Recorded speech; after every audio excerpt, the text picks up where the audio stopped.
The Korean bibimbap is a simple fried rice dish. Bibi meaning mixing and bap meaning cooked rice. Let's start with a quick pickled cucumber. For the pickle, slice roughly half a cucumber. Next, take a teaspoon of salt and black peppercorns, 150 ml of white wine vinegar, 75 ml of golden syrup, 2 or 3 bay leaves, 1 chopped chili, and about 150 to 200 ml of cold water. Mix together in a bowl, then add the cucumber, cover and place in the fridge. This can be done in advance and adds a fresh, crunchy zing. Now for the rice. Making perfect fluffy rice couldn't be easier with the Pressure King Pro. Take 3 parts rice to 4 parts water. Cook on the rice program, adjusting the timer down to 9 minutes. Perfect. Eat straight away or cool and put in the fridge in a sealed container. For this recipe, we use tofu, but you can use meat if you prefer. Drain the tofu and pat dry. Then lightly coat it in corn flour.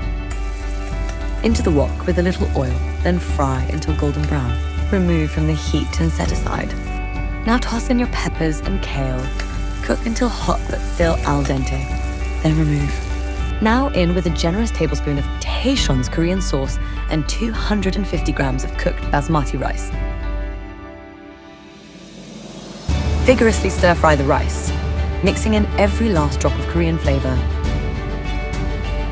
Remove and serve. Using the residual heat in the pan, crack in an egg to finish on top.